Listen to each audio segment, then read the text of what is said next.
Eu vă pot învăța doar în tărâmul acceptării voastre. Și mulți ani în timpul vostru v-am putut învăța doar potrivit punctelor de acceptare din gridul vostru. Eu pot atinge multe puncte din gridul vostru, ceea ce înseamnă anumiți nervi aici sus, tulpinii neurologice, o memorie chimică care definește gridul ca și persoană genetică biologică. Eu trebuie să lucrez cu aceste puncte din creier, astfel încât creierul să continue să furnizeze o viziune internă de care e capabil, deoarece până acum, conștientul din interiorul vostru nu a fost dezvoltat.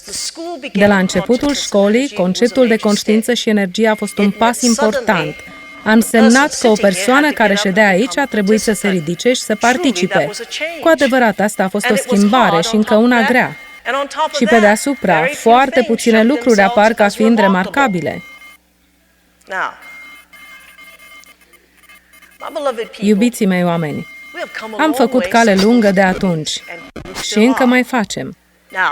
Acum, ceea ce încerc să vă spun este că dintre toate lucrurile care se întâmplă, sau într-un fel, dintr-un destin, dar este un destin dureros, agravant, și potrivit conștiinței, acesta va determina care opțiuni vor deveni starea prezentă a realității, căci sunt multe. N-am să vă trimit un mesager care are un singur răspuns clar. Am să vă trimit un mesager care are multe răspunsuri, multe scuze, multe feluri în care îl puteți folosi, multe feluri în care vă puteți retrage din anumite angajamente de a vă schimba. Înțelegeți? Acum, de ce aș vrea eu să fac asta? De ce ar trebui să se întâmple asta? Deoarece cei care se pot ridica și da piept cu durerea, cu toate opțiunile pe care le oferă acest mesager sau acești mesageri, dacă e clar că ei nu aleg niciuna din acele opțiuni, ci continuă să meargă înainte, atunci aceasta este o armată care înaintează. Alegerile, pe de altă parte, cine le face? De unde vin ele? Alegerile sunt aici, în interior. Voi aveți doar alegeri egale cu gridul vostru, egale cu creierul vostru, cu mediul vostru.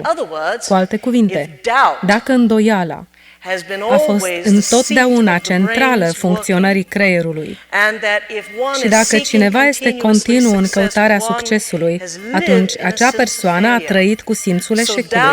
Așadar, îndoiala subminează întregul program al acelei persoane care nu e decât o ființă fizică, de aceea aceștia mor. Deci alegerile lor pot veni doar din ceea ce cunosc și nu pot veni decât din gridul lor. Dacă noi le oferim dovada indubitabilă că multe din alegerile lor sunt bune, atunci avem entități care recad înapoi în corp, care nu dezvoltă această etapă următoare a corpului, ci se relaxează în el și susțin în mod dogmatic propria convingere ca fiind propriul adevăr, deoarece alegerile lor au venit de unde? Din gridul lor. Erau deja în ei. Ei au deja toate opțiunile, trebuie doar să aleagă una. Acum, trebuie să avem toate acestea.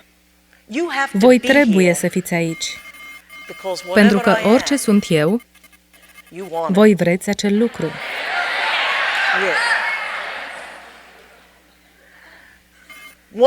Ceea ce învățați nu mai poate fi identificat în contextul unei imagini.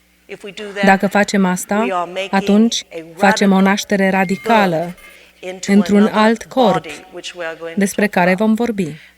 Nașterea radicală într-un alt corp înseamnă că dintr-o dată conștiința se ridică din corpul fizic și preia veșmântul următorului corp. Următorul corp se va vedea în sigiliile din corp când acestea sunt deschise. Acum, persoana care face acea schimbare înseamnă că va crea realitate în mod conștient. va intra în ceva necunoscut și va începe să-și dezvolte un nou corp. Noul corp nu mai este bazat pe ADN. În parte, este bazat pe dualism, pentru că este încă supus electronilor de nivel jos, dar este schimbat. Corpul după aceea are chiar și o formă mai înaltă, o substanță mai fină, un corp mai sublim. Iar corpul de după acesta, ei bine, corpul de după acesta nu mai are acea imagine deloc. Devine altceva. Este chiar acel lucru din tine care spune, acesta e corpul meu. Este acel ceva încătușat în interiorul vostru. Acum, voi ați venit la această școală de înțelepciune străveche pentru a câștiga înțelepciune și este străveche. De asemenea, ați venit aici cu ceea ce numim o inimă ușoară, o dorință de a participa, o dorință de a învăța. Dacă tu recazi înapoi și rămâi simțitor și stai în capcana spațiului și a timpului, acest marș te va lăsa în urmă. Tu vei fi în continuare în această școală, dar vei lâncezi. Nu vei fi întreg.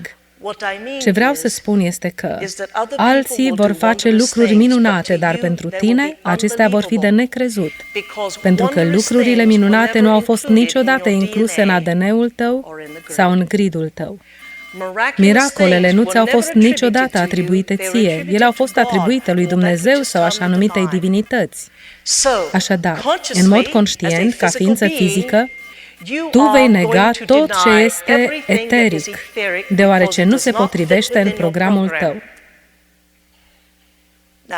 Acum, partea frumoasă este că acei oameni nu stau prea mult, deoarece pe măsură ce devine tot mai greu și mai greu aparent, corpurile acelor oameni, natura lor, pasiunile lor, bucuria și durerea lor, toate strigă să găsească un motiv de a nu merge înainte.